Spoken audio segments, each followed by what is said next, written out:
Eu vou te mostrar por que Bolsonaro foi preso. E te mostrar de verdade, para que você entenda de uma vez por todas o que aconteceu. E não tem momento melhor para aprender sobre isso do que agora, que ele foi preso. Duas coisas. Esse vídeo é o resumo do resumo do resumo, mas é suficiente para que você entenda o que aconteceu de fato. E segundo, tudo o que será dito aqui é 100% comprovado e verídico. E as provas estão nos autos do processo. A gênese da trama golpista é julho de 2021, quando o então presidente, Jair Bolsonaro, realizou uma live no Palácio do Planalto para atacar o sistema eletrônico de votação. E estavam presentes nessa live Anderson Torres e Augusto Heleno. Segura 2021 que a gente já vai voltar para esse ano. Antes disso, vamos dar um pulinho em 2024. Quando foi realizada uma busca e apreensão na casa do general Augusto Heleno. E foi encontrada uma agenda com a logomarca da Caixa Econômica Federal. Nessa agenda continham as anotações do que viria a ser a organização criminosa. Entre as anotações dessa agenda estava previsto o estabelecimento de um discurso sobre as urnas eletrônicas. Também foram encontrados documentos sobre as supostas irregularidades das urnas eletrônicas. Documentos estes que embasaram os discursos de Jair Bolsonaro. Também foram encontrados documentos em posse de Alexandre Ramagem, que na época era diretor-geral da Agência Brasileira de Inteligência, a ABIN. Um desses documentos era um arquivo digital intitulado Presidente TSE Informa, que continha uma série de argumentos contrários às urnas eletrônicas e que foram utilizados por Jair Bolsonaro para embasar os seus discursos. Ou seja, o diretor-geral da ABIN passava orientações pessoais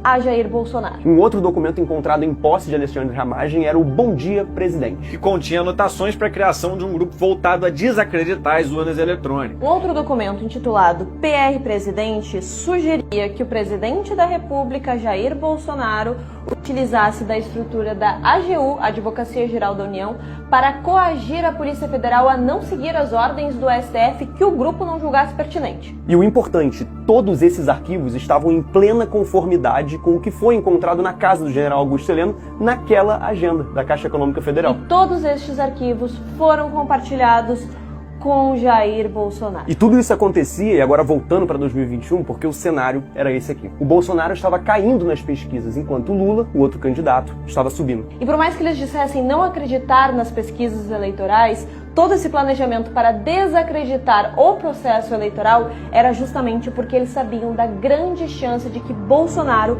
fosse derrotado nas urnas. E aí chegamos no famigerado 7 de setembro de 2021, quando Jair Bolsonaro volta a atacar o sistema eletrônico de votação e brada dizendo que qualquer decisão de Alexandre de Moraes, aquele presidente não mais cumprirá. E solta aquela famosa frase dele no dia: só saio preso, morto ou com a vitória. Já em 2022, Jair Bolsonaro convoca a famosa reunião ministerial em julho. Estavam presentes nessa reunião Anderson Torres, Augusto Heleno, o seu ajudante de ordens Mauro Cid, Mário Fernandes e também Paulo Sérgio Nogueira. E além, é claro, dos comandantes da Marinha, do Exército e da Aeronáutica. Ele exigiu a presença de todos os seus ministros nessa reunião justamente para propagar a palavra da vulnerabilidade das urnas eletrônicas. E foi onde ele revelou a próxima etapa do seu plano, que seria uma reunião com embaixadores, para que, nas palavras do próprio presidente, mostrasse o que estava acontecendo. Também foi nessa oportunidade que o general Augusto Heleno falou: não vai ter revisão do VAR. O que tiver que ser feito tem que ser feito antes das eleições. Se tiver que dar soco na mesa, é antes das eleições. Passado o primeiro turno das eleições, começa uma situação chata. A utilização da estrutura da Polícia Rodoviária Federal sob o comando de Silvinei Vasquez e com a anuência do ministro de Justiça, Anderson Torres. E agora vem uma parte muito importante. A diretora de inteligência do Ministério da Justiça, Marília Ferreira de Alencar, solicitou a elaboração de um projeto de Business Intelligence para monitorar os locais onde Lula havia tido uma votação mais expressiva e Bolsonaro havia sido derrotado. E com atenção especial, para surpresa de ninguém, aos municípios do Nordeste. E a gente já vai chegar nessa parte da história, mas você lembra na época do segundo turno das eleições que deu aquela notícia que estavam fechando as estradas, que a PRF estava fechando estradas no Nordeste, que as pessoas não estavam conseguindo votar por conta disso? Foi aqui que nasceu isso. Não obstante todos os esforços do grupo, no dia 30 de outubro de 2022, Luiz Inácio da Silva é eleito com 50,9% dos votos válidos. E aí, ferrou.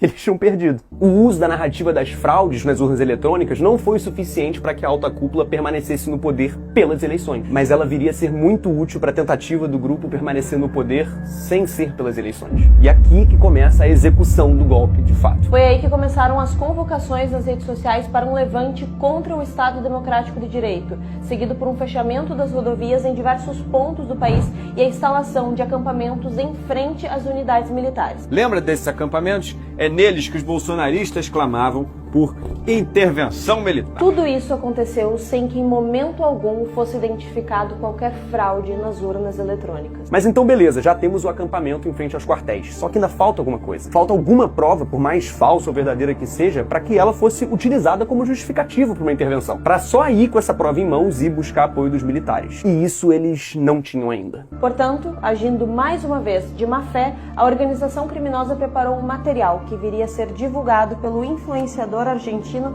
Fernando Cerimedo. Na live que ficou conhecida como a Live do Argentino. Na live do dia 4 de novembro de 2022, Cerimedo apresentou um dossiê apócrifo, segundo o qual 5 modelos de urnas fabricadas antes de 2020 não haviam sido auditadas, gerando assim uma anomalia de mais votos para o candidato opositor de Bolsonaro, o Lula. Essa live teve mais de 400 mil visualizações simultâneas. E quem disponibilizou o arquivo do dossiê no Google Drive para o Cerimedo foi Ângelo Martins de Nicole.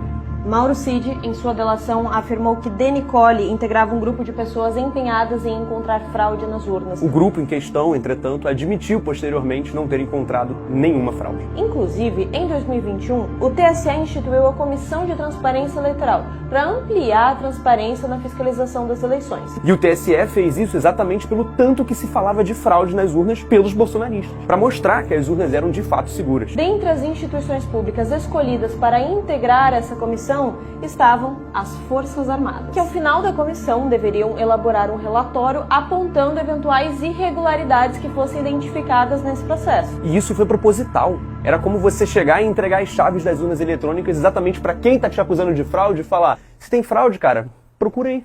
Só que esse relatório demorou muito a ser divulgado, porque, sob pena de soar redundante, não havia sido encontrado nenhum indício de fraude. Mas o TSE ficou cobrando. Falaram de fraude e agora cadê a fraude? O próprio Ministério da Defesa chegou a ser acionado para agilizar a entrega desse relatório. Mas Jair Messias Bolsonaro havia desautorizado essa divulgação. Quando as conversas que foram encontradas no celular do Mauro Cid vieram a público, ficou comprovado, através de conversas entre Mauro Cid e seu pai, que este relatório já estava pronto antes mesmo do segundo turno da eleição. Ele só não pôde ser divulgado. E mais uma vez era conhecida a inexistência de qualquer fraude eleitoral. Só depois do segundo turno das eleições que o Ministério da Defesa enviou ao TSE esse relatório. E o TSE então emitiu uma nota dizendo receber com satisfação esse relatório, que novamente apontava por nenhuma fraude. O próprio relatório das Forças Armadas. E aí, sem nenhuma prova concreta, a situação da alta cúpula ficou ainda mais difícil. E situações extremas demandam medidas extremas. 9 de novembro de 2022 é criado e impresso nas dependências do Palácio do Planalto o plano Punhal Verde e Amarelo, criado por Mário Fernandes. O plano, para além de monitorar horários, itinerários e agendas, previa neutralizar Geraldo Alckmin, Alexandre de Moraes e Luiz Inácio Lula da Silva. A ideia é que com a morte dessas figuras iria se instaurar um caos no país. E aí, com o apoio dos militares, quem queria restaurar a ordem? Alguém da alta cúpula bolsonarista. Em 18 de novembro de 2022, Jair Bolsonaro e Felipe Martins se reuniram nas dependências do Palácio do Planalto para elaborar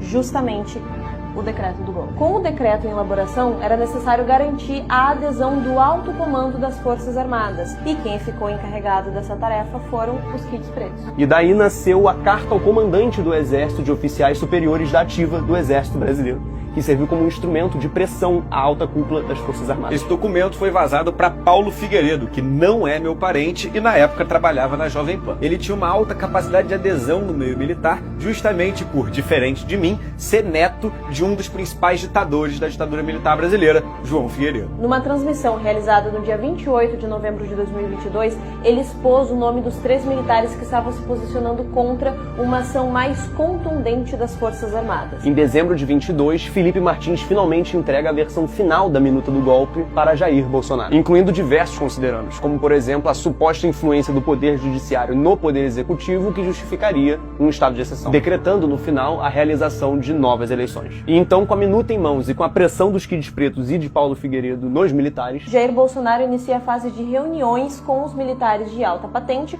a fim de convencê-los a prestar o suporte necessário para a execução do golpe. Não lhe dão apoio o comandante da Aeronáutica, o Carlos Almeida Batista Júnior, e o comandante do Exército, Marco Antônio Freire Gomes. E os motivos para eles não apoiarem já valeria um vídeo inteiro só sobre isso. Além disso, o plano para neutralizar Alexandre de Moraes, Alckmin e Lula